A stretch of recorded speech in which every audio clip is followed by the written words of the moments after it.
15 ਸਾਲ ਤੋਂ ਖੇਡਦੀ ਆ ਰਹੀ ਹਾਂ। ਸਰਕਾਰ ਨੇ ਕੋਈ ਇੱਦਾਂ ਦੀ ਮਤਲਬ ਸਾਨੂੰ ਕੋਈ ਬੈਨੀਫਿਟ ਨਹੀਂ ਮਿਲ ਦਿੱਤਾ ਗਾ ਸਰਕਾਰ ਨੇ, ਕਿਉਂਕਿ ਮੈਨੂੰ 10th ਤੋਂ ਬਾਅਦ ਮੇਰੇ ਘਰ ਪਾਪਾ ਨੇ ਕਿਹਾ ਸੀਗਾ ਵੀ ਬੇਟਾ ਵੀ ਘਰੇ ਮਤਲਬ ਘਰ ਦੀ ਹਾਲਾਤ ਇੱਦਾਂ ਦੇ ਕਿ ਅੱਗੇ ਤੈਨੂੰ ਅਸੀਂ ਪੜ੍ਹਾ ਨਹੀਂ ਸਕਦੇਗੇ। ਆਪਣੀ ਸਟੱਡੀ ਵੀ ਕੀਤੀ, ਆਪਣੀ ਸਪੋਰਟਸ ਵੀ ਕੀਤਾ ਵਾ। ਜਿੱਦਾਂ ਮੇਰੇ ਮੈਡਲ ਆਉਂਦੇ ਸੀ ਮੇਰੀ ਉੱਦਾਂ ਸਟੱਡੀ ਫ੍ਰੀ ਹੁੰਦੀ ਸੀ। ਮੈਂ ਆਪਣੀ ਸਕਾਲਰਸ਼ਿਪ ਆਉਂਦੀ ਸੀ ਮੇਰੇ ਮੈਡਲ ਦੇ ਕਰਕੇ, ਅਤੇ ਮੈਂ ਆਪਣੀ ਫੀਸ ਪੇ ਕਰਦੀ ਸੀ।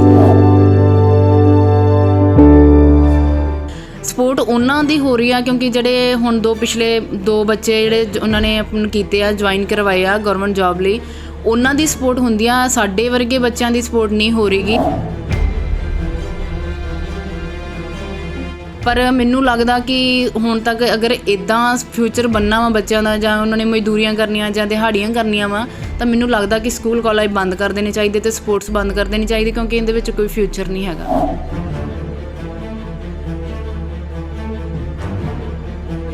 5 ਸਾਲ ਹੋ ਗਏ ਧੱਕੇ ਖਾਂਦੀ ਨੂੰ ਜੋਬ ਕਰਕੇ, ਪਰ ਹਜੇ ਤੱਕ ਮੇਰਾ ਕੋਈ ਇੱਦਾਂ ਦਾ ਨਹੀਂ ਹੋਇਆ। ਨਾ ਪਹਿਲੀ ਸਰਕਾਰ ਨੇ ਕੁਛ ਕੀਤਾ ਸੀ ਅਤੇ ਨਾ ਹੀ ਹੁਣ ਸਰਕਾਰ ਨੇ ਕੁਛ ਕੀਤਾ। ਤੁਹਾਨੂੰ ਕੋਈ ਅੰਤਰ ਲੱਗਦਾ ਹੈ ਕਿ ਪੰਜਾਬ ਦੇ ਵਿੱਚ ਜਾਂ ਹਰਿਆਣੇ ਦੇ ਵਿੱਚ ਜਿਹੜੇ ਬੱਚਿਆਂ ਨੂੰ ਜਿਹੜੇ ਖੇਡਾਂ ਦੇ ਵਿੱਚ ਨੇ, ਕਿ ਉਹਨਾਂ ਨੂੰ ਸਹੂਲਤਾਂ ਦੇ ਵਿੱਚ ਕੋਈ ਫਰਕ ਹੈਗਾ? ਗਲਤੀ ਕੀਤੀ ਹੋਈ ਆ ਵੀ ਪੰਜਾਬ ਦੇ ਵਿੱਚ ਸਾਨੂੰ ਵੀ ਕੋਈ ਹਰਿਆਣਾ ਸਟੇਟ ਜਾਂ ਕੋਈ ਹੋਰ ਸਟੇਟ ਚੁਣਨੀ ਚਾਹੀਦੀ ਸੀਗੀ ਵੀ ਅਗਰ ਇੰਨੇ ਮੈਡਲ ਹੁੰਦੇ ਤਾਂ ਹੁਣ ਮੇਰੀ ਜੌਬ ਹੋਣੀ ਸੀ, ਅਗਰ ਮੈਂ ਹਰਿਆਣਾ ਸਟੇਟ ਦੇ ਵਿੱਚ ਹੁੰਦੀ ਤਾਂ। ਜ਼ਿੰਦਗੀ ਵਿੱਚ ਹਰ ਮਨੁੱਖ ਕੋਈ ਨਾ ਕੋਈ ਅਜਿਹਾ ਮੁਕਾਮ ਪ੍ਰਾਪਤ ਕਰਦਾ ਆ, ਜੇ ਉਸ ਦਾ ਫਲ ਉਸ ਨੂੰ ਨਾ ਮਿਲੇ ਤਾਂ ਉਹ ਅਕਸਰ ਮਾਯੂਸ ਹੋ ਜਾਂਦਾ ਆ। ਤਸਵੀਰਾਂ ਤੁਸੀਂ ਦੇਖ ਰਹੇ ਹੋ ਇੱਕ ਅਜਿਹੀ ਖਿਡਾਰਨ ਦੀਆਂ ਨੇ ਜੋ ਸੌਫਟਬਾਲ ਦੀ ਖਿਡਾਰਨ ਹੈ। ਇਸ ਖਿਡਾਰਨ ਦਾ ਸੰਬੰਧ ਫਿਰੋਜ਼ਪੁਰ ਦੇ ਹਲਕਾ ਜ਼ੀਰੇ ਦੇ ਨਾਲ ਹੈ। ਪੂਨਮਜੀਤ ਕੌਰ ਨਾਂ ਦੀ ਇਸ ਖਿਡਾਰਨ ਨੇ ਬਾਸਕਟਬਾਲ ਦੇ ਵਿੱਚ 35 ਦੇ ਕਰੀਬ ਗੋਲਡ ਮੈਡਲ ਜਿੱਤੇ ਨੇ, ਜੋ ਕਿ ਤਸਵੀਰਾਂ ਵਿੱਚ ਤੁਸੀਂ ਦੇਖ ਰਹੇ ਹੋ ਕਿ ਕਿੰਨੇ ਢੇਰ ਮੈਡਲਾਂ ਦਾ ਲੱਗਿਆ ਹੋਇਆ ਹੈ। ਇਸ ਦੇ ਬਾਵਜੂਦ ਪੂਨਮਜੀਤ ਕੌਰ ਦੀ ਸਾਰ ਨਹੀਂ ਲਈ ਗਈ। ਅਨੇਕਾਂ ਸਰਟੀਫਿਕੇਟ ਉਸਨੇ ਜਿੱਤੇ ਨੇ, ਜਿਸ ਦਾ ਇੱਕ ਢੇਰ ਵੀ ਤੁਹਾਨੂੰ ਨਜ਼ਰ ਆ ਰਿਹਾ ਆ, ਪਰ ਫਿਰ ਵੀ ਪੂਨਮਜੀਤ ਕੌਰ ਨਿਰਾਸ਼ ਹੈ, ਬੇਆਸ ਹੈ, ਕਿਉਂਕਿ ਸਰਕਾਰਾਂ ਨੇ ਹਾਲੇ ਤੱਕ ਉਸ ਦੀ ਨਹੀਂ ਸੁਣੀ। ਕੀ ਕਹਿੰਦੀ ਹੈ ਪੂਨਮਜੀਤ ਕੌਰ, ਆਓ ਉਹਦੇ ਮੂੰਹੋਂ ਸੁਣਦੇ ਹਾਂ।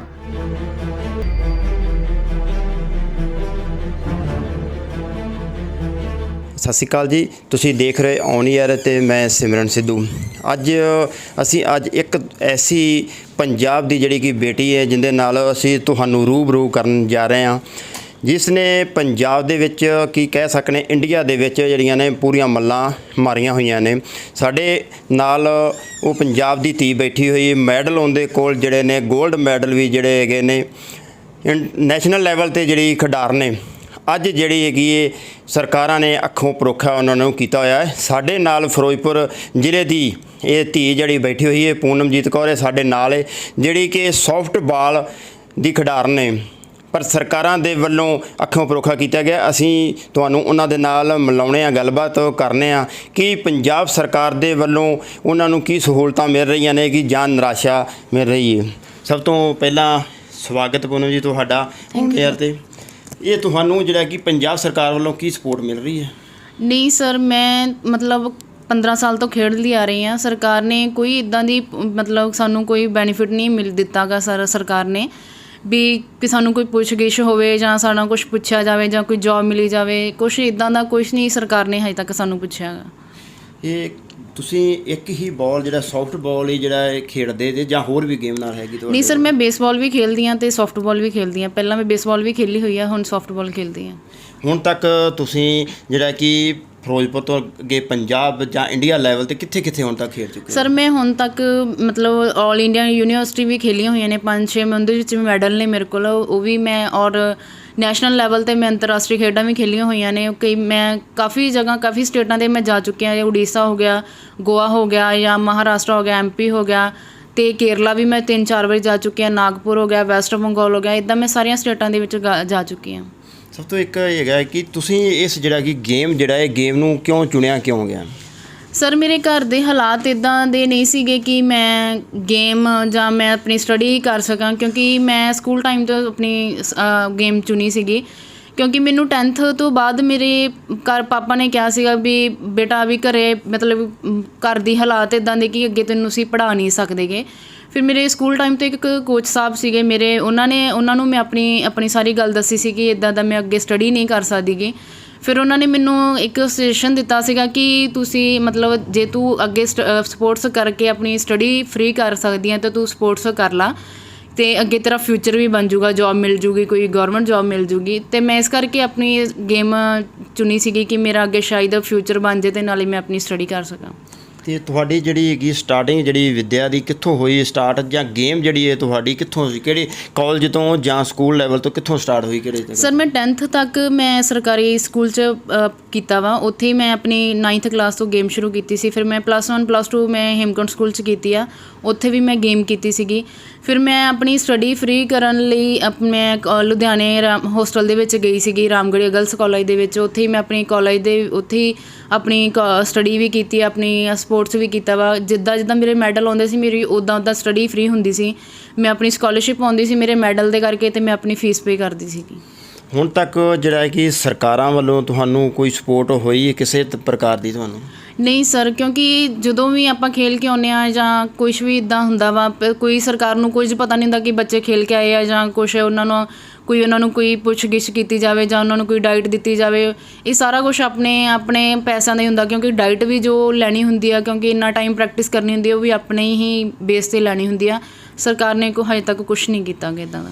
ਪੰਜਾਬ ਸਰਕਾਰ ਵੱਲੋਂ ਤਾਂ ਬੜੇ ਵੱਡੇ ਵਾਅਦੇ ਕੀਤੇ ਜਾਂਦੇ ਨੇ ਕਿ ਜਿਹੜੇ ਕਿ ਬੱਚਿਆਂ ਨੂੰ ਗੇਮਾਂ ਵਾਲੇ ਪਾਸੇ ਆਉਣਾ ਚਾਹੀਦਾ। ਸਰਕਾਰ ਇੱਥੋਂ ਤੱਕ ਵੀ ਹੈ ਕਿ ਸਰਕਾਰ ਜਿਹੜੀ ਕਹਿ ਰਹੀ ਹੈ ਕਿ ਅਸੀਂ ਜਿਹੜਾ ਕਿ ਬੱਚਿਆਂ ਨੂੰ ਫੁੱਲ ਜਿਹੜੀ ਸਪੋਰਟ ਕਰ ਰਹੇ, ਕਿ ਤੁਹਾਨੂੰ ਸਪੋਰਟ ਕਿੰਨੀ ਕੁ ਜਿਹੜੀ ਕਿ ਕਹਿ ਸਕਦੇ ਮਿਲ ਰਹੀ ਹੈ ਤੁਹਾਨੂੰ? ਸਰ ਇਹ ਸਪੋਰਟ ਦੀਆਂ ਕਹਿਣ ਦੀਆਂ ਗੱਲਾਂ ਨੇ, ਕਿਉਂਕਿ ਹੁਣ ਤੱਕ ਜਿੱਥੋਂ ਤੱਕ ਮੇਰਾ ਐਕਸਪੀਰੀਅੰਸ ਰਿਹਾ ਵਾ, ਹੁਣ ਤੱਕ ਤਾਂ ਮੈਨੂੰ ਤਾਂ ਕੋਈ ਸਪੋਰਟ ਨਹੀਂ ਹੋਈ। ਬਾਕੀਆਂ ਦਾ ਮੈਨੂੰ ਸਪੋਰਟ ਉਹਨਾਂ ਦੀ ਹੋ ਰਹੀ ਆ, ਕਿਉਂਕਿ ਜਿਹੜੇ ਹੁਣ ਪਿਛਲੇ 2 ਬੱਚੇ ਜਿਹੜੇ ਉਹਨਾਂ ਨੇ ਕੀਤੇ ਆ, ਜੁਆਇਨ ਕਰਵਾਏ ਆ ਗੌਰਮੈਂਟ ਜੋਬ ਲਈ, ਉਹਨਾਂ ਦੀ ਸਪੋਰਟ ਹੁੰਦੀ ਆ। ਸਾਡੇ ਵਰਗੇ ਬੱਚਿਆਂ ਦੀ ਸਪੋਰਟ ਨਹੀਂ ਹੋ ਰਹੀਗੀ, ਕਿਉਂਕਿ ਮੈਨੂੰ ਜਿੱਥੇ ਤੱਕ ਮੇਰਾ ਹੁਣ ਤੱਕ ਰਿਹਾ ਵਾ ਮੇਰੀ ਕੋਈ ਸਪੋਰਟ ਨਹੀਂ ਹੋਏਗੀ। ਸਕੂਲਾਂ ਦੇ ਵਿੱਚ ਬੱਚਿਆਂ ਨੂੰ ਕਿਹਾ ਜਾਂਦਾ ਕਿ ਸਪੋਰਟਸ ਜ਼ਰੂਰੀ ਆ, ਕੰਪਲਸਰੀ ਆ, ਸਟੱਡੀ ਦੇ ਨਾਲ ਸਪੋਰਟਸ ਕਰਨ, ਕਿਉਂਕਿ ਅੱਗੇ ਬੱਚੇ ਦਾ ਫਿਊਚਰ ਬਣਦਾ ਵਾ। ਹੁਣ ਤੱਕ ਮੈਂ ਵੀ ਇਸ ਚੀਜ਼ ਤੋਂ ਹੀ ਗੁਜ਼ਰੀ ਹਾਂ, ਕਿਉਂਕਿ ਮੈਨੂੰ ਵੀ ਲੱਗਾ ਸ਼ਾਇਦ ਮੇਰਾ ਵੀ ਸਪੋਰਟਸ ਦੇ ਕਰਕੇ ਫਿਊਚਰ ਬਣੂਗਾ। ਪਰ ਮੈਨੂੰ ਲੱਗਦਾ ਕਿ ਹੁਣ ਤੱਕ ਅਗਰ ਇੱਦਾਂ ਫਿਊਚਰ ਬਣਨਾ ਵਾ ਬੱਚਿਆਂ ਦਾ, ਜਾਂ ਉਹਨਾਂ ਨੇ ਮਜ਼ਦੂਰੀਆਂ ਕਰਨੀਆਂ ਜਾਂ ਦਿਹਾੜੀਆਂ ਕਰਨੀਆਂ ਵਾ, ਤਾਂ ਮੈਨੂੰ ਲੱਗਦਾ ਕਿ ਸਕੂਲ ਕਾਲਜ ਬੰਦ ਕਰ ਦੇਣੇ ਚਾਹੀਦੇ ਅਤੇ ਸਪੋਰਟਸ ਬੰਦ ਕਰ ਦੇਣੀ ਚਾਹੀਦੀ, ਕਿਉਂਕਿ ਇਹਦੇ ਵਿੱਚ ਕੋਈ ਫਿਊਚਰ ਨਹੀਂ ਹੈਗਾ। ਅਤੇ ਇੰਨੀ ਨਿਰਾਸ਼ਾ ਤੁਹਾਡੇ ਵਿੱਚ ਜਿਹੜੀ ਹੈਗੀ ਕਿਉਂ? ਇੰਨਾ ਕੀ ਹੈਗੀ ਨਿਰਾਸ਼ਾ ਸਰਕਾਰਾਂ ਦੇ ਪ੍ਰਤੀ ਜਿਹੜੀ ਗੇਮਾਂ, ਜਿੱਥੋਂ ਤੁਸੀਂ ਇੱਥੋਂ ਤੱਕ ਕਹਿ ਦਿੱਤਾ ਕਿ ਗੇਮਾਂ ਵੀ ਜਿਹੜੀਆਂ ਨੇ ਕਿ ਬੰਦ ਕਰ ਦੇਣੀਆਂ, ਕੀ ਕਾਰਨ ਕੀ ਨਾ? ਸਰ ਮੇਰੀ 2016 ਦੇ ਵਿੱਚ ਸਿਲੈਕਸ਼ਨ ਹੋਈ ਸੀ ਸਬ ਇੰਸਪੈਕਟਰ ਦੇ ਵਿੱਚ, ਕਿਉਂਕਿ ਮੈਂ ਉਦੋਂ ਫਾਰਮ ਫਿਲ ਕੀਤੇ ਸੀਗੇ। ਉਦੋਂ ਅਕਾਲੀ ਸਰਕਾਰ ਸੀਗੀ ਅਤੇ ਉਦੋਂ ਤੋਂ ਮਤਲਬ ਜੁਆਇਨਿੰਗ ਲੈਟਰ ਜਦੋਂ ਮਿਲਣੀ ਸੀਗੀ, ਥੋੜ੍ਹਾ ਟਾਈਮ ਪਹਿਲਾਂ ਮਤਲਬ ਪਤਾ ਲੱਗਾ ਕਿ 10-15 ਦਿਨ ਪਹਿਲਾਂ ਹੀ ਪਤਾ ਚੱਲਿਆ ਕਿ ਗੇਮ ਬਾਹਰ ਕਰ ਦਿੱਤੀ ਆ। ਮੈਂ ਹੁਣ ਤੱਕ 5 ਸਾਲ ਹੋ ਚੱਲਿਆ ਕਿ ਮੈਂ ਰੀਜ਼ਨ ਪੁੱਛ ਰਹੀ ਹਾਂ ਹਰੇਕ ਨੂੰ ਵੀ। ਹਾਂ, ਮੈਂ ਮੰਤਰੀ ਸਾਹਿਬ ਜੀ ਕੋਲ ਵੀ ਜਾ ਕੇ ਆਈ ਸੀਗੀ, ਖੇਡ ਮੰਤਰੀ ਜੀ ਕੋਲ, ਰਾਣਾ ਜੀ ਕੋਲ, ਵੀ ਮੈਨੂੰ ਰੀਜ਼ਨ ਦੱਸਿਆ ਜਾਵੇ ਕਿ ਮੈਨੂੰ ਗੇਮ ਬਾਹਰ ਕਰਨ ਦਾ, ਕਿਉਂਕਿ ਮੇਰੇ ਕੋਲ ਹਰ ਇੱਕ ਚੀਜ਼ ਅਵੇਲੇਬਲ ਹੈਗੀ ਆ ਕਿ ਮੇਰੇ ਕੋਲ ਮੈਡਲ ਵੀ ਨੇ, ਮੇਰੇ ਕੋਲ ਗ੍ਰੈਜੂਏਸ਼ਨ ਵੀ ਆ, ਇੱਦਾਂ ਮੇਰੇ ਕੋਲ ਸਭ ਚੀਜ਼ਾਂ ਹੈਗੀਆਂ ਕਿ ਮੈਨੂੰ ਕਿਸ ਬੇਸ 'ਤੇ ਮੇਰੀ ਗੇਮ ਬਾਹਰ ਕੀਤੀ ਗਈ ਆ, ਜਾਂ ਕੋਈ ਅਗਰ ਮੇਰੇ ਵਿੱਚ ਕੋਈ ਕਮੀ ਆ ਤਾਂ ਮੈਨੂੰ ਦੱਸੋ। ਪਰ ਉਹਨਾਂ ਨੇ ਕਿਹਾ ਕੋਈ ਇੱਦਾਂ ਦੀ ਕੋਈ ਗੱਲ ਨਹੀਂ ਹੈ, ਕੋਈ ਗੱਲ ਨਹੀਂ ਬੇਟਾ, ਆਪਾਂ ਜੋਬ ਕਰਵਾ ਦਾਂਗੇ, ਕੋਈ ਗੱਲ ਨਹੀਂ। ਕਿਉਂਕਿ ਮੈਨੂੰ ਹੁਣ ਤੱਕ 5 ਸਾਲ ਹੋ ਗਏ ਧੱਕੇ ਖਾਂਦੀ ਨੂੰ ਜੋਬ ਕਰਕੇ, ਪਰ ਹਜੇ ਤੱਕ ਮੇਰਾ ਕੋਈ ਇੱਦਾਂ ਦਾ ਨਹੀਂ ਹੋਇਆ। ਨਾ ਪਹਿਲੀ ਸਰਕਾਰ ਨੇ ਕੁਛ ਕੀਤਾ ਸੀ ਅਤੇ ਨਾ ਹੀ ਹੁਣ ਸਰਕਾਰ ਨੇ ਕੁਛ ਕੀਤਾ। ਹੁਣ ਤੱਕ ਤੁਸੀਂ ਪੰਜਾਬ ਸਰਕਾਰ ਵਾਸਤੇ ਕਿੰਨੇ ਜਿਹੜੇ ਕਿ ਗੋਲਡ ਮੈਡਲ ਲਿਆ ਚੁੱਕੇ ਹੋ? ਸਰ ਮੇਰੇ ਕੋਲ ਟੋਟਲ 42 ਮੈਡਲ ਨੇ, ਉਹਦੇ ਵਿੱਚੋਂ 35 ਮੇਰੇ ਕੋਲ ਗੋਲਡ ਮੈਡਲ ਨੇ, ਬਾਕੀ ਬ੍ਰਾਊਨਜ਼ ਅਤੇ ਸਿਲਵਰ ਮੈਡਲ ਨੇ। ਅਤੇ ਜਿਹੜਾ ਕੀ ਹੈਗਾ ਕਿ ਜਿਸ ਤਰ੍ਹਾਂ ਗੱਲ ਕਰੀਏ ਕਿ ਹਰਿਆਣਾ ਦੇ ਵਿੱਚ ਵੀ ਬੱਚੇ ਜਿਹੜੇ ਨੇ ਗੇਮਾਂ ਲੈਣੇ ਗਏ ਨੇ, ਅਤੇ ਪੰਜਾਬ, ਕੀ ਤੁਹਾਨੂੰ ਕੋਈ ਅੰਤਰ ਲੱਗਦਾ ਹੈ ਕਿ ਪੰਜਾਬ ਦੇ ਵਿੱਚ ਜਾਂ ਹਰਿਆਣੇ ਦੇ ਵਿੱਚ ਜਿਹੜੇ ਬੱਚਿਆਂ ਨੂੰ ਜਿਹੜੇ ਖੇਡਾਂ ਦੇ ਵਿੱਚ ਨੇ, ਕਿ ਉਹਨਾਂ ਨੂੰ ਸਹੂਲਤਾਂ ਦੇ ਵਿੱਚ ਕੋਈ ਫਰਕ ਹੈਗਾ? ਹਾਂਜੀ ਸਰ, ਪੂਰਾ ਵਾ, ਕਿਉਂਕਿ ਮੇਰੇ ਨਾਲ ਬੱਚੇ ਪੂਰੀ ਟੀਮ ਆਉਂਦੀ, ਹਰਿਆਣੇ ਦੀ ਵੀ ਆਉਂਦੀ, ਹੋਰ ਸਟੇਟਾਂ ਦਾ ਵੀ ਆ। ਹਰਿਆਣੇ ਦਾ ਇਲਾਵਾ ਹੋਰ ਵੀ ਸਟੇਟਾਂ ਦੇ ਇੱਦਾਂ ਬੱਚੇ ਹੈਗੇ ਕਿ ਜਿਨ੍ਹਾਂ ਨੂੰ ਅਗਰ ਉਹਨਾਂ ਦਾ ਕੋਈ ਮੈਡਲ ਆਉਂਦਾ ਵਾ ਤਾਂ ਉਹਨਾਂ ਨੂੰ ਜਾ ਕੇ ਉਹਨਾਂ ਦਾ ਸਵਾਗਤ ਵੀ ਬੱਚਿਆਂ ਦਾ ਕੀਤਾ ਜਾਂਦਾ ਵਾ ਜਾਂਦਿਆਂ ਸਾਰੀ, ਕਿ ਉਹਨਾਂ ਨੂੰ ਨਾਲ ਦੀ ਨਾਲ ਗੌਰਮੈਂਟ ਜੋਬ ਵੀ ਦਿੱਤੀ ਜਾਂਦੀ ਹੈ, ਨਾਲ ਉਹਨਾਂ ਨੂੰ ਚੈੱਕ ਵੀ ਦਿੱਤੇ ਜਾਂਦੇ ਨੇ ਕਿ ਹਾਂ ਵੀ ਉਹਨਾਂ ਦਾ ਮੈਡਲ ਆਇਆ। ਪਰ ਆਪਣੇ ਪੰਜਾਬ ਦੇ ਵਿੱਚ ਕੋਈ ਬੱਚਾ ਆਉਂਦਾ ਖੇਡਣ, ਸਰਕਾਰ ਨੂੰ ਪਤਾ ਹੀ ਨਹੀਂ ਹੁੰਦਾ ਕਿ ਕੋਈ ਬੱਚਾ ਖੇਲ ਕੇ ਆਇਆ। ਸਿਰਫ ਉਹਨਾਂ ਦਾ ਕੀਤਾ ਜਾਂਦਾ ਵਾ ਕਿ ਜਿੱਦਾਂ ਮੰਤਰੀ ਸਾਹਿਬ ਦਾ ਕੋਈ ਬੱਚਾ ਹੋ ਗਿਆ, ਉਹਨਾਂ ਦੀ ਪੂਰੀ ਸਪੋਰਟ ਹੁੰਦੀ ਆ ਕਿ ਹਾਂ ਵੀ ਬੱਚਾ ਸਾਡਾ ਖੇਲ ਕੇ ਆਇਆ ਵਾ। ਪਰ ਕੋਈ ਇੱਦਾਂ ਦੀ ਕੋਈ ਨਹੀਂ ਹੈਗੀ ਆਪਣੇ ਪੰਜਾਬ ਦੇ ਵਿੱਚ। ਮੈਨੂੰ ਲੱਗਦਾ ਸ਼ਾਇਦ ਗਲਤੀ ਕੀਤੀ ਹੋਈ ਆ ਵੀ ਪੰਜਾਬ ਦੇ ਵਿੱਚ ਸਾਨੂੰ ਵੀ ਕੋਈ ਹਰਿਆਣਾ ਸਟੇਟ ਜਾਂ ਕੋਈ ਹੋਰ ਸਟੇਟ ਚੁਣਨੀ ਚਾਹੀਦੀ ਸੀਗੀ ਵੀ ਅਗਰ ਇੰਨੇ ਮੈਡਲ ਹੁੰਦੇ ਤਾਂ ਹੁਣ ਮੇਰੀ ਜੌਬ ਹੋਣੀ ਸੀ ਅਗਰ ਮੈਂ ਹਰਿਆਣਾ ਸਟੇਟ ਦੇ ਵਿੱਚ ਹੁੰਦੀ ਤਾਂ। ਤੁਸੀਂ ਗੱਲ ਕੀਤੀ ਕਿ ਹਰਿਆਣਾ ਸਟੇਟ ਦੇ ਵਿੱਚ ਪੰਜਾਬ ਸਰਕਾਰ ਵੱਲੋਂ ਤਾਂ ਵਾਅਦੇ ਬੜੇ ਵੱਡੇ ਕੀਤੇ ਜਾਂਦੇ ਨੇ। ਤੁਹਾਡੇ ਨਾਲ ਪੰਜਾਬ ਸਰਕਾਰ ਦੇ ਵੱਲੋਂ ਕਿਸੇ ਵੀ ਮੰਤਰੀ ਨੇ ਜਾਂ ਕੋਈ ਵੀ ਖੇਡ ਮੰਤਰੀ ਹੈ ਜਾਂ ਹੈਗਾ ਜਾਂ ਕੋਈ ਖੇਡ ਅਧਿਕਾਰੀ ਕਿਸੇ ਨਾਲ ਕੋਈ ਸੰਪਰਕ ਤੁਹਾਡੇ ਘਰ ਤੱਕ ਪਹੁੰਚ ਕੀਤੀ ਹੋਈ ਤੱਕ? ਨਹੀਂ ਸਰ, ਕਿਸੇ ਨੇ ਕੁਛ ਨਹੀਂ ਕੀਤਾ ਕਿਉਂਕਿ ਉਹਨਾਂ ਨੂੰ ਪਤਾ ਹੀ ਨਹੀਂ ਹੈ ਕਿ ਮੈਂ ਇੱਥੋਂ ਤੱਕ ਖੇਲ ਚੁੱਕੀ ਹਾਂ। ਅਗਰ ਪਤਾ ਹੋਵੇ ਤਾਂ ਜਾਂ ਕੋਈ ਉਹਨਾਂ ਨੇ ਪੁੱਛ-ਗਿੱਛ ਕੀਤੀ ਹੋਵੇ ਤਾਂ ਉਹ ਮੇਰੇ ਘਰ ਤੱਕ ਪਹੁੰਚਣ, ਕਿਉਂਕਿ ਉਹ ਕਿਸੇ ਆਪਣੇ ਪੰਜਾਬ ਦੇ ਵਿੱਚ ਹਰੇਕ ਖਿਡਾਰੀ ਨਾਲ ਇੱਦਾਂ ਹੁੰਦਾ ਕਿਉਂਕਿ ਕਿਸੇ ਨੂੰ ਪੁੱਛਿਆ ਨਹੀਂ ਜਾਂਦਾ ਗਾ। ਅਗਰ ਇਹਨਾਂ ਨੂੰ ਪਤਾ ਹੋਵੇ ਕਿ ਕੋਈ ਸਾਡੀ ਟੀਮ ਜਾਂ ਕੋਈ ਮੈਡਲ ਆਇਆ ਜਾਂ ਕੋਈ ਪੰਜਾਬ ਦੇ ਵਿੱਚ ਕੋਈ ਬੱਚੇ ਖੇਲ ਕੇ ਆਏ ਆ ਤਾਂ ਫਿਰ ਉਹ ਘਰੇ ਆਉਣ, ਨਹੀਂ ਇਹਨਾਂ ਨੂੰ ਤਾਂ ਕੁਛ ਪਤਾ ਹੀ ਨਹੀਂ ਹੁੰਦਾ ਗਾ। ਤੁਸੀਂ ਜਦੋਂ ਦਾ ਇਹ ਖੇਡ ਦੇ ਵਿੱਚ ਖੇਡ ਰਹੇ ਜੇ, ਤੁਹਾਡੇ ਨਾਲ ਬੱਚੇ ਹੋਰ ਵੀ ਇਹਦੇ ਨਾਲ ਪਾਰਟੀਸਪੇਟ ਕਰਦੇ ਨੇ ਕਿ ਕੋਈ ਬੱਚਿਆਂ ਨੂੰ ਉਹਨਾਂ ਨੂੰ ਅਜੇ ਤੱਕ ਕਿਸੇ ਨੂੰ ਨੌਕਰੀਆਂ ਮਿਲੀ ਹੈ ਕਿ ਜਾਂ ਤੁਹਾਡੇ ਵਾਂਗੂ ਉਹ ਵੀ ਦਰ ਦੀਆਂ ਠੋਕਰਾਂ ਖਾ ਰਹੇ ਨੇ? ਨਹੀਂ ਸਰ, ਮਿਲੀਆਂ ਵਾ। ਬਹੁਤ ਬੱਚੇ ਨੇ ਮੇਰੇ ਨਾਲ ਜਿਹੜੇ ਉਹਨਾਂ ਨੂੰ ਗਵਰਨਮੈਂਟ ਜੌਬ ਮਿਲੀ ਆ। ਕੋਈ ਪਟਵਾਰੀ ਆ, ਕੋਈ ਹੈਗੇ ਆ ਕਾਂਸਟੇਬਲ ਨੇ, ਕੋਈ IAS ਲੱਗਾ ਹੋਇਆ ਵਾ, ਕੋਈ ਮਤਲਬ ਸਿਲੈਕਸ਼ਨ ਕਮੇਟੀ ਦੇ ਵਿੱਚ ਵੀ ਲੱਗੇ ਹੋਏ ਨੇ ਕਈ ਬੱਚੇ। ਬਹੁਤ ਬੱਚੇ ਨੇ ਜਿਨ੍ਹਾਂ ਨੂੰ ਗਵਰਨਮੈਂਟ ਜੌਬ ਮਿਲ ਚੁੱਕੀ ਆ। ਕੀ ਕਾਰਨ ਤੁਸੀਂ ਕੀ ਮੰਨਦੇ ਕਿ ਤੁਹਾਨੂੰ ਜਿਹੜੀ ਕਿ ਜੌਬ ਨਹੀਂ ਮਿਲੀ ਤੇ ਉਹਨਾਂ ਨੂੰ ਜਿਹੜੀ ਕਿ ਜੌਬ ਮਿਲੀ ਹੈ? ਸਰ ਉਹਨਾਂ ਨੂੰ ਮਤਲਬ ਕੋਈ ਮੈਨੂੰ ਕਹਿ ਰਿਹਾ ਕਿ ਤੁਹਾਡਾ ਜੋ ਵੀ ਸਿਲੈਕਸ਼ਨ ਹੋਈ ਆ ਕਿ ਇਹ ਪੰਜਾਬ ਪੁਲਿਸ ਦੇ ਅਕੋਰਡਿੰਗ ਹੀ ਅਗਰ ਉਹਨਾਂ ਨੇ ਹੀ ਦੇਣੀ ਆ ਕਿ ਉਹਨਾਂ ਦਾ ਡਿਪਾਰਟਮੈਂਟ ਅਲੱਗ ਆ। ਕਿਉਂਕਿ ਮੈਂ ਇਹੀ ਸਮਝਦੀ ਹਾਂ ਕਿ ਅਗਰ ਉਹਨਾਂ ਨੂੰ ਜੌਬ ਮਿਲੀ ਆ ਤਾਂ ਉਹਨਾਂ ਨੂੰ ਵੀ ਮੇਰੀ ਮਤਲਬ ਗੇਮ ਦੇ ਅਕੋਰਡਿੰਗ ਹੀ ਮਿਲੀ ਆ। ਜਾਂ ਤਾਂ ਹੋਵੇ ਉਹਨਾਂ ਦੀ ਕੋਈ ਗੇਮ ਅਲੱਗ ਹੋਵੇ ਜਾਂ ਉਹਨਾਂ ਨੇ ਮੇਰੇ ਤੋਂ ਇਲਾਵਾ ਕੁਛ ਜ਼ਿਆਦਾ ਹੋਵੇ, ਕਿਉਂਕਿ ਮੇਰੇ ਨਾਲ ਦੇ ਹੀ ਉਹਨਾਂ ਦੇ ਮੈਡਲ ਆ, ਮੇਰੇ ਨਾਲ ਹੀ ਉਹ ਬੱਚੇ ਖੇਲੇ ਹੋਏ ਨੇ। ਅਗਰ ਉਹਨਾਂ ਦਾ ਮਤਲਬ ਉਹਨਾਂ ਦੀ ਜੌਬ ਅਲੱਗ ਆ ਜਾਂ ਮੇਰੀ ਅਲੱਗ ਆ ਅਤੇ ਇਹਦੇ ਵਿੱਚ ਕੋਈ ਇੱਦਾਂ ਦਾ ਮੈਨੂੰ ਨਹੀਂ ਲੱਗਦਾ। ਸਰਕਾਰ ਤਾਂ ਇੱਕ ਹੀ, ਅਗਰ ਉਹਨਾਂ ਦਾ ਹੈ ਤਾਂ ਚੀਜ਼ ਅਲੱਗ ਆ ਤਾਂ ਅੱਜ ਇਹ ਚੀਜ਼ ਦਾ ਅਫਸੋਸ ਨਹੀਂ ਹੋ ਰਿਹਾ ਕਿ ਅਸੀਂ ਜਾਂ ਸਾਡਾ ਏਰੀਆ ਪਛੜਿਆ ਨੂੰ ਮਹਿਸੂਸ ਕਰਦੇ ਹੋਏ ਕਿ ਜਾਂ ਅਸੀਂ ਅਮੀਰ ਪਰਿਵਾਰ ਦੇ ਵਿੱਚੋਂ ਨਹੀਂ? ਇਸ ਚੀਜ਼ ਦਾ ਨਹੀਂ ਤੁਹਾਨੂੰ ਕੋਈ ਮਹਿਸੂਸ? ਸਰ ਹੁੰਦਾ, ਅਗਰ ਜਿੱਦਾਂ ਹੁਣ 2 ਬੱਚਿਆਂ ਨੂੰ ਨੌਕਰੀ ਦਿੱਤੀ MLA ਸਾਹਿਬ ਜਾਂ ਸਰਕਾਰ ਨੇ ਵੀ ਹਾਂ ਵੀ ਦਿੱਤਾ ਵਾ। ਅਗਰ ਮੈਂ ਵੀ ਅਗਰ ਅਮੀਰ ਪਰਿਵਾਰ ਦੇ ਵਿੱਚ ਹੁੰਦੀ ਤਾਂ ਸ਼ਾਇਦ ਮੈਂ ਹੁਣ ਤੱਕ ਜੌਬ ਕਰਦੀ ਹੁੰਦੀ, ਕਿਉਂਕਿ ਅਗਰ ਮੇਰੇ ਕੋਲ 1 ਮੈਡਲ ਵੀ ਹੁੰਦਾ ਤਾਂ ਮੈਂ ਜੌਬ ਕਰਦੀ ਹੁੰਦੀ। ਮੈਂ ਗਰੀਬ ਪਰਿਵਾਰ ਦੇ ਵਿੱਚੋਂ, ਕਿਉਂਕਿ ਤਾਂ ਹੀ ਮੈਂ ਹੁਣ ਤੱਕ ਇੰਨੇ ਮੈਡਲ ਲੈ ਕੇ ਹੁਣ ਮੈਂ ਠੋਕਰਾਂ ਖਾਂਦੀ ਫਿਰਦੀਆਂ, ਧੱਕੇ ਖਾ ਰਹੀਆਂ ਹਰੇਕ ਕੋਲ ਜਾ ਕੇ, ਹਰੇਕ ਕੋਲ ਮੈਡਲ ਲੈ ਕੇ। ਹੁਣ ਮੇਰੀ ਸਿਰਫ ਇੱਕ ਸਰਕਾਰ ਨੂੰ ਇਹੀ ਗੁਜ਼ਾਰਿਸ਼ ਆ ਕਿ ਮੈਂ ਅਗਰ ਇੰਨੇ ਮੈਡਲ ਲਏ ਆ ਤਾਂ ਮੇਰਾ ਹੱਕ ਮਿਲਣਾ ਚਾਹੀਦਾ। ਕਿਉਂਕਿ ਮੈਂ ਸਿਰਫ ਇਹ ਸਰਕਾਰ ਤੋਂ ਗੁਜ਼ਾਰਿਸ਼ ਕਰਦੀ ਹਾਂ ਕਿ ਮੇਰੀ ਜੋ ਵੀ ਮੇਰਾ ਹੱਕ ਬਣਦਾ ਵਾ, ਜੋ ਮੇਰੀ ਸਿਲੈਕਸ਼ਨ ਹੋਈ ਸੀ ਮੈਨੂੰ ਉਹ ਜੌਬ ਦਿੱਤੀ ਜਾਵੇ। ਅਤੇ ਮੈਂ ਸਰਕਾਰ ਦਾ ਬਹੁਤ ਧੰਨਵਾਦ, ਮੈਨੂੰ ਉਮੀਦ ਆ ਸਰਕਾਰ ਤੋਂ ਕਿ ਮੈਨੂੰ ਜੌਬ ਦਿੱਤੀ ਜਾਵੇ। ਆਉਣ ਵਾਲੀ ਜਿਹੜੀ ਜਨਰੇਸ਼ਨ ਹੈ ਕਿ ਜਿਹੜੇ ਬੱਚੇ ਨੇ ਖੇਡਾਂ ਵਾਲੇ ਪਾਸੇ ਨੇ, ਗੇਮਾਂ ਖੇਡ ਰਹੇ ਨੇ, ਉਹਨਾਂ ਨੂੰ ਤੁਸੀਂ ਕੀ ਸੰਦੇਸ਼ ਦੇਣਾ ਚਾਹੋਗੇ? ਸਰ ਅਗਰ ਮੇਰੇ ਕਰਕੇ ਮੇਰੇ ਵਾਂਗੂ ਉਹਨਾਂ ਨੂੰ ਅਗਰ ਹੋਊਗਾ ਉਹਨਾਂ ਦੇ ਨਾਲ ਜਾਂ ਉਹਨਾਂ ਨੂੰ ਧੱਕੇ ਖਾਣੇ ਪੈਣਗੇ ਜਾਂ ਇੱਦਾਂ ਕੁਛ, ਤਾਂ ਮੈਨੂੰ ਲੱਗਦਾ ਉਹਨਾਂ ਨੂੰ ਗੇਮ ਨਹੀਂ ਕਰਨੀ ਚਾਹੀਦੀ। ਅਗਰ ਇੱਦਾਂ ਧੱਕੇ ਖਾਣੇ, ਅਗਰ ਕੋਈ ਫਿਊਚਰ ਬਣਦਾ ਵਾ ਨਹੀਂ ਬਣਦਾ ਗਾ ਜਾਂ ਸਰਕਾਰ ਪੁੱਛ-ਗਿੱਛ ਕਰ ਰਹੀ ਹੈ ਉਹਨਾਂ ਦੀ ਤਾਂ ਫਿਰ ਹੋਣਾ ਚਾਹੀਦਾ ਵਾ। ਅਗਰ ਮੇਰੇ ਵਾਂਗੂ ਆ ਤਾਂ ਮੈਨੂੰ ਲੱਗਦਾ ਨਹੀਂ ਉਹਨਾਂ ਨੂੰ ਕੋਈ ਗੇਮ ਹੋਣੀ ਚਾਹੀਦੀ, ਜੁਆਇਨ ਕਰਨੀ ਚਾਹੀਦੀ ਆ। ਪੂਨਮਜੀਤ ਕੌਰ ਦਾ ਤਾਂ ਲਾਮਾ ਇਹ ਵੀ ਹੈ ਕਿ ਗਰੀਬ ਪਰਿਵਾਰ ਵਿੱਚ ਪੈਦਾ ਹੋਣ ਕਰਕੇ ਸਰਕਾਰਾਂ ਵੱਲੋਂ ਉਸ ਨੂੰ ਅਣਗੌਲਿਆਂ ਕੀਤਾ ਜਾ ਰਿਹਾ ਹੈ। ਪੰਜਾਬ ਵਿੱਚ ਖੇਡਣ ਦੀ ਬਜਾਏ ਜੇ ਉਹ ਹਰਿਆਣੇ ਵੱਲੋਂ ਖੇਡੀ ਹੁੰਦੀ ਤਾਂ ਹੁਣ ਤੱਕ ਅਫਸਰ ਲੱਗ ਜਾਂਦੀ।